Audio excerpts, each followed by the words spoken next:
എന്താണ് international space station? എന്തിനാണ് international space station? അതിനുള്ളിലുള്ള ജീവിതം എങ്ങനെയാണ്? അതിനുള്ളിലുള്ളവർ എങ്ങനെയാണ് ഉറങ്ങുന്നത്? അവർ ഭക്ഷണം കഴിക്കാറുണ്ടോ? ഉണ്ടെങ്കിൽ എന്താണ് അവർ കഴിക്കുന്നത്? അവരെങ്ങനെയാണ് ടോയ്ലറ്റിൽ പോകുന്നത്? അവർ അതിനുള്ളിൽ മുഴുവൻ സമയവും ജോലി ചെയ്യുകയാണോ? ജോലിയില്ലാത്ത സമയങ്ങളിൽ അവരെന്താണ് ചെയ്യുന്നത്? എങ്ങനെയാണ് അവർ ഈ സ്പേസ് സ്റ്റേഷനിൽ എത്തിച്ചേരുന്നത്? എങ്ങനെയാണ് അവർ തിരികെ പോകുന്നത്?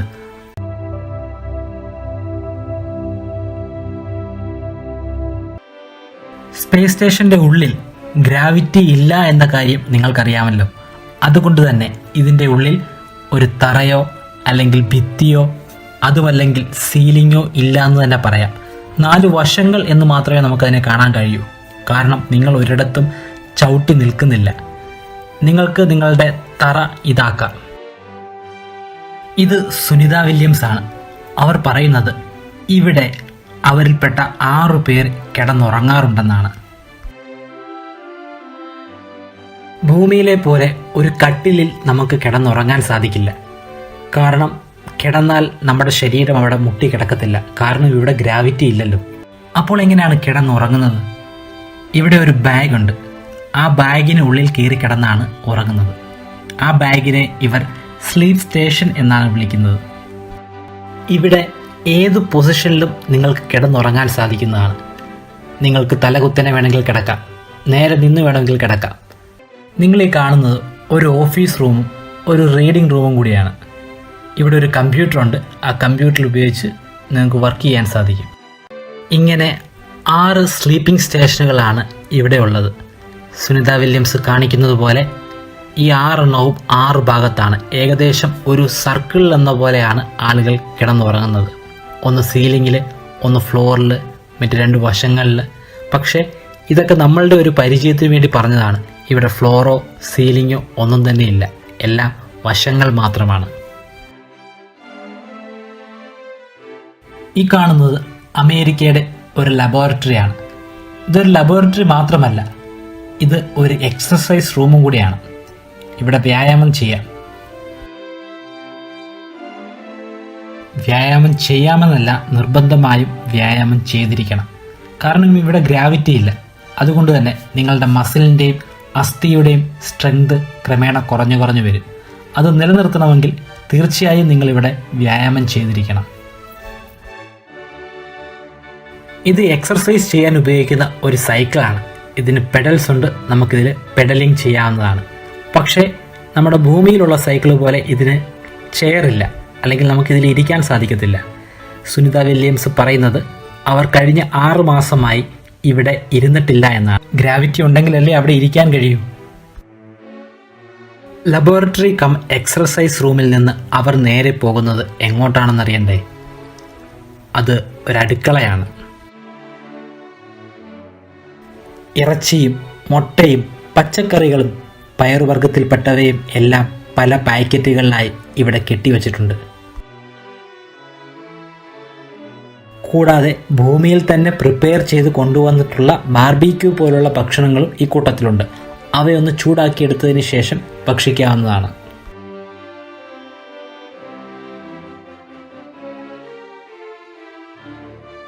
വ്യത്യസ്ത രാജ്യങ്ങളിൽ നിന്ന് വരുന്ന ശാസ്ത്രജ്ഞന്മാർ ഇവിടെ ഉള്ളതുകൊണ്ട് തന്നെ വ്യത്യസ്ത തരത്തിലുള്ള ഭക്ഷണങ്ങളും ഇവിടെ ഉണ്ട്. അതിൽ റഷ്യൻ ഉണ്ടാകാം, ജാപ്പനീസ് ഉണ്ടാകാം, അമേരിക്കൻ ഡിഷുകളും ഉണ്ടാകാം. ഈ കാണുന്നത് സ്പേസ് സ്യൂട്ട്സ് ആണ്. ഇത് ധരിച്ചാണ് ഇവർ വെളിയിലിറങ്ങി സ്പേസ് വാക്കിന് പോകുന്നത്. സ്പേസ് വാക്ക് എന്ന് പറയുന്നത് വെളിയിൽ എന്തെങ്കിലും ഒരു റിപ്പയർമെൻറ്റിൻ്റെ ആവശ്യമുണ്ട് എങ്കിൽ ഇവർ ഈ ഒരു സ്യൂട്ട് ധരിച്ചിട്ട് വെളിയിലിറങ്ങും. അതിനെയാണ് സ്പേസ് വാക്ക് എന്ന് പറയുന്നത്. സ്പേസ് സ്റ്റേഷന് വെളിയിലുള്ള ബഹിരാകാശം നല്ല ചൂടുള്ള സ്ഥലമാകാം, നല്ല തണുപ്പുള്ള സ്ഥലമാകാം. കൂടാതെ ഗ്രാവിറ്റി ഇല്ലാത്തതുകൊണ്ട് തന്നെ അവിടെ പ്രഷറും ഉണ്ടാകില്ല. അതുകൊണ്ട് തന്നെ ജീവൻ നിലനിർത്താൻ ഈ ഒരു സ്പേസ് സ്യൂട്ട് നിർബന്ധമാണ്. ഈ കാണുന്നതാണ് സ്പേസിലേക്കുള്ള കവാടം. ഈ സ്പേസ് സ്യൂട്ട് ധരിച്ച് ഈ കവാടം വഴിയാണ് സ്പേസിലേക്ക് ഇറങ്ങുന്നത്, സ്പേസ് വാക്കിന് വേണ്ടി. സ്പേസ് സ്യൂട്ടിൻ്റെ വലിപ്പം വളരെ കൂടുതലാണ്. അതിൻ്റെ പ്രധാന കാരണം അതിൻ്റെ ബാക്ക് പാക്കാണ്. ഈ ബാക്ക് പാക്കും സ്പേസ് സ്യൂട്ടും കൂടെ ചേർന്ന ഭാരം എന്ന് പറയുന്നത് ഏകദേശം 130 കിലോ വരെ വരും. പക്ഷേ ഇത് സ്പേസ് ആണ്. സ്പേസിൽ ഗ്രാവിറ്റി ഇല്ല. അതുകൊണ്ട് തന്നെ ഈ 130 കിലോ ഭാരം നമുക്കൊരു തൂവലിൻ്റെ ഭാരമായി പോലും തോന്നുകയില്ല. ഈ സ്പേസ് സ്യൂട്ടിനെ ഒരു സ്പേസ് ക്രാഫ്റ്റ് എന്ന് കൂടി നമുക്ക് വിളിക്കാൻ കഴിയും. ഇതിൻ്റെ ഹൃദയഭാഗമാണ് ഇതിൻ്റെ ബാക്ക് പാക്ക്. ഈ ബാക്ക് പാക്കിലാണ് നമുക്ക് ആവശ്യമായിട്ടുള്ള ഓക്സിജൻ നിറച്ചിരിക്കുന്നത്. കൂടാതെ നമ്മൾ വെളിയിലേക്ക് തള്ളുന്ന കാർബൺ ഡൈ ഓക്സൈഡിനെ ഫിൽട്ടർ ചെയ്ത് കളയാനുള്ള സിസ്റ്റവും ഇതിനുള്ളിലുണ്ട്. അതുകൂടാതെ നമ്മുടെ ശരീരത്തിൻ്റെ താപനില പിടിച്ചു നിർത്താനായി ഇതിനുള്ളിൽ കൂളിംഗ് സിസ്റ്റവും അതുപോലെ തന്നെ ഹീറ്റിംഗ് സിസ്റ്റവുമുണ്ട്. ഇവയൊന്നും കൂടാതെ തന്നെ ഇതിനുള്ളിൽ ഒരു കമ്പ്യൂട്ടറുമുണ്ട്. ഈ കാണുന്നതാണ് ഈ സ്പേസ് സ്യൂട്ടിൻ്റെ ഹെൽമെറ്റ്.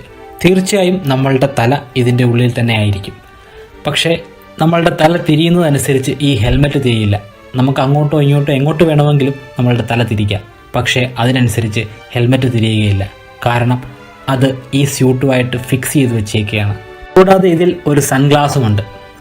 കാരണം വെളിയിലിറങ്ങിക്കഴിഞ്ഞാൽ സൂര്യൻ ഭൂമിയിലുള്ളതിനേക്കാൾ കുറേ കൂടി അടുത്താണ്. നമുക്ക് വളരെ അടുത്തായിട്ട് തോന്നും.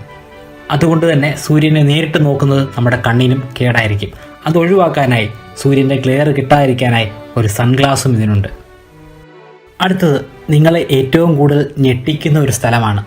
നിങ്ങൾ ഒരിക്കലും പ്രതീക്ഷിക്കത്തില്ല ഇത് ആ സ്ഥലമാണെന്ന്. ഇതിനെ സുനിത വിശേഷിപ്പിക്കുന്നത് ഒരു സിംഹാസനമായിട്ടാണ്.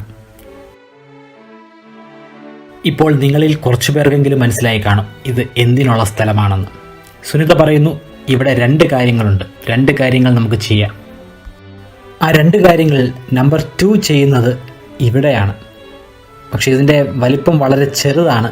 അതുകൊണ്ട് തന്നെ വളരെ സൂക്ഷിച്ച് ചെയ്തില്ലെങ്കിൽ വെളിയിൽ പോകാനുള്ള സാധ്യത കൂടുതലാണ്.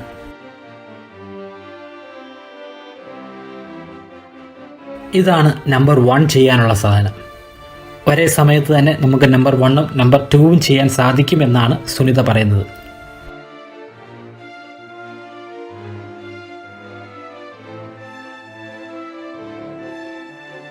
നമ്പർ 1ന് ഒരു കളർ കോഡ് കൊടുത്തിട്ടുണ്ട്. ഒരു മഞ്ഞ കളറാണ് അതിനുള്ളത്. അതുകൊണ്ട് തന്നെ പരസ്പരം മാറിപ്പോകാതെ ഈ ഒരു കളർ കോഡ് നമ്മളെ സഹായിക്കുമെന്നാണ് സുനിത പറയുന്നത്.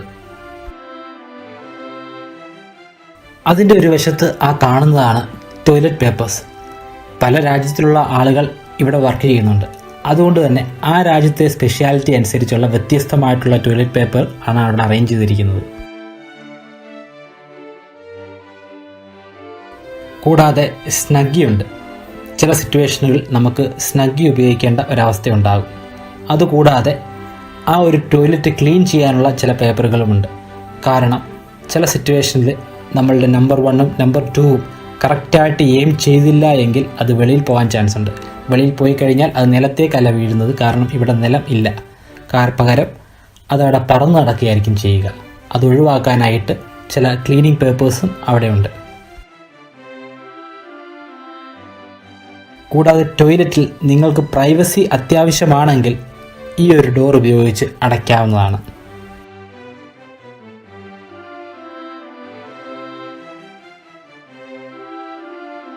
ടോയ്ലറ്റിൽ നിന്ന് അവർ നേരെ പോകുന്നത് അവർക്ക് ഏറ്റവും കൂടുതൽ ഇഷ്ടമുള്ള സ്ഥലത്തേക്കാണ്.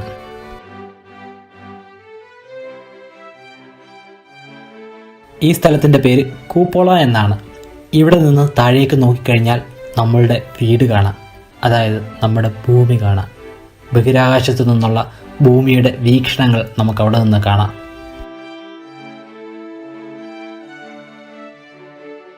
ഒഴിവ് സമയങ്ങൾ ഇവർ പ്രധാനമായും ചിലവഴിക്കുന്നത് ഈ കൂപ്പളയിലാണ്. കൂപ്പളയിൽ നിന്ന് നമുക്ക് നമ്മുടെ ഭൂമിയെ ഒന്ന് കാണാം. അവിടെ നിന്നാൽ എങ്ങനെയാണ് ഭൂമി കാണപ്പെടുക എന്ന് നമുക്ക് മനസ്സിലാക്കാം.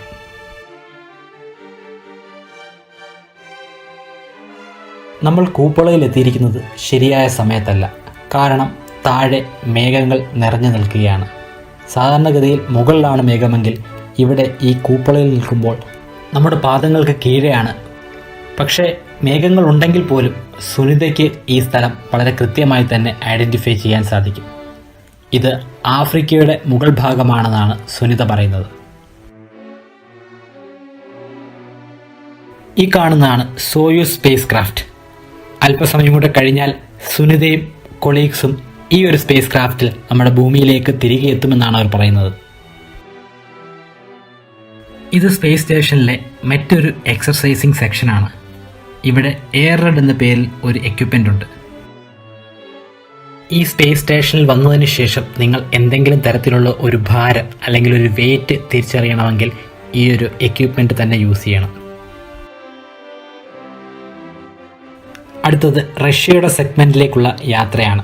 ഇത്രയും നേരം നമ്മൾ കണ്ടത് അമേരിക്കയുടെ സെഗ്മെൻ്റ് ആയിരുന്നു.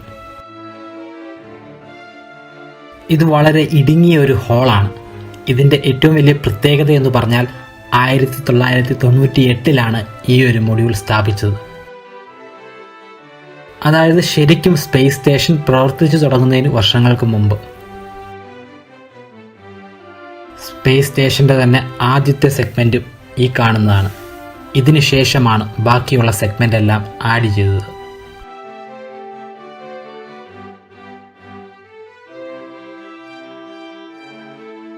ഇപ്പോൾ സുനിത നിൽക്കുന്ന ഈ സ്ഥലമാണ് ഈ സ്പേസ് സ്റ്റേഷൻ്റെ ഹൃദയമെന്ന് പറയുന്നത്. എന്തെങ്കിലും ഒരു പ്രശ്നം ഉണ്ടാകുകയാണെങ്കിൽ, ഒരു ഹസാർഡ് ഉണ്ടായിക്കഴിഞ്ഞാൽ എല്ലാവരും ഇവിടെയാണ് അസംബിൾ ചെയ്യുന്നത്. ഇവിടെ ഉണ്ടാകുന്ന പ്രധാന ഹസാർഡ് എന്ന് പറയുന്നത് ഫയറാണ്. അതുകൂടാതെ ടോക്സിക് ആയിട്ടുള്ള അമോണിയയുടെ ചോർച്ചയും ഉണ്ടാകാം. കാരണം റേഡിയേറ്ററിൽ ഇവർ യൂസ് ചെയ്യുന്നത് അമോണിയയാണ്. അങ്ങനെ എന്തെങ്കിലും ഒരു അപകടം ഉണ്ടായിക്കഴിഞ്ഞാൽ എല്ലാ ആളുകളും അസംബിൾ ചെയ്യുന്നത് ഈ ഒരു സെൻട്രൽ പോർഷനിലാണ്. ഇവിടെയാണ് ഈ ഒരു സ്പേസ് സ്റ്റേഷൻ്റെ മെയിൻ കമ്പ്യൂട്ടർ സ്ഥാപിച്ചിരിക്കുന്നത്. മെയിൻ കമ്പ്യൂട്ടർ കൂടാതെ ഒരു റഷ്യൻ കമ്പ്യൂട്ടറും ഒരു അമേരിക്കൻ കമ്പ്യൂട്ടറും ഇവിടെയുണ്ട്. അതുപയോഗിച്ചാണ് സ്പേസ് സ്റ്റേഷൻ കൺട്രോൾ ചെയ്യുന്നത്. ഇവിടെയാണ് റഷ്യൻ സൈഡിലുള്ള ബഹിരാകാശത്തേക്കുള്ള കവാടം. ഇവിടെ അവർക്ക് സ്പേസ് വാക്കിനുള്ള സ്പേസ് സ്യൂട്ടുമുണ്ട്.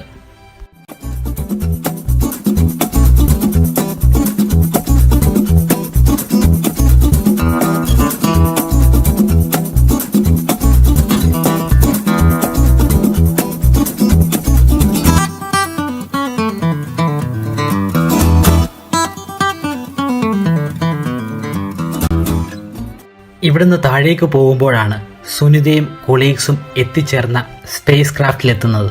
ഇതേ സ്പേസ് ക്രാഫ്റ്റിലാണ് ഇവർ തിരികെ ഭൂമിയിലേക്കും പോകുന്നത്.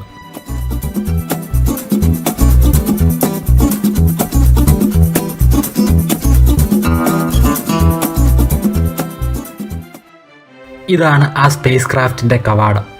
ഈ ഒരു പോർഷനാണ് ബാക്കിയുള്ള സ്പേസ് സ്റ്റേഷനുമായി കണക്റ്റ് ചെയ്യപ്പെടുന്നത്. പിന്നീട് ഈ സ്പേസ് ക്രാഫ്റ്റ് ഭൂമിയിലേക്ക് പുറപ്പെടുമ്പോൾ ഈ ഒരു കണക്ഷൻ വിച്ഛേദിക്കുന്നതാണ്. അതിനുശേഷം ഇവിടെ ഈ ഒരു കോൺ ഷേപ്പിലുള്ള ഡോറ് കൊണ്ട് അടയ്ക്കപ്പെടും.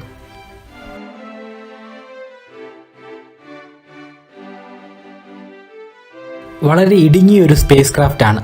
അല്പം പ്രയാസപ്പെട്ടാൽ മാത്രമേ അതിലേക്ക് ഇറങ്ങാനും കയറാനും സാധിക്കുകയുള്ളൂ.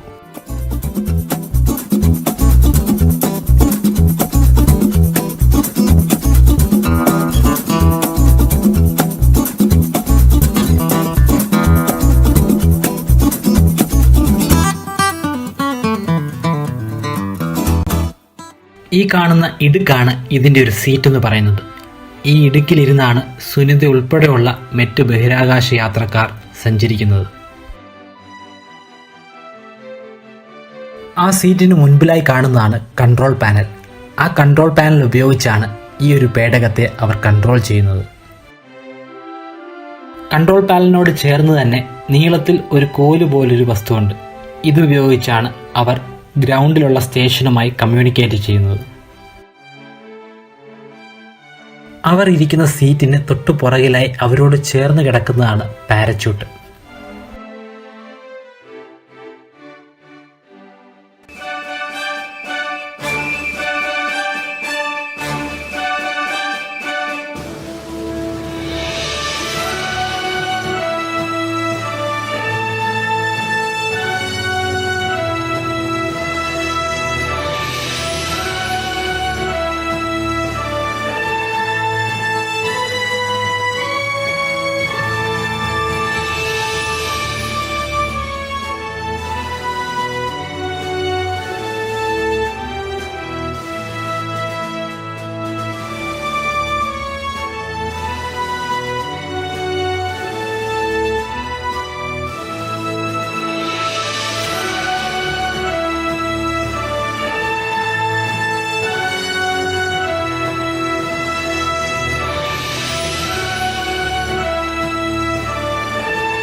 നിങ്ങൾക്കും ബ്രൈറ്റ് കെയർലൈറ്റ് എന്ന യൂട്യൂബ് ചാനലിന്റെ ഭാഗമാകണോ?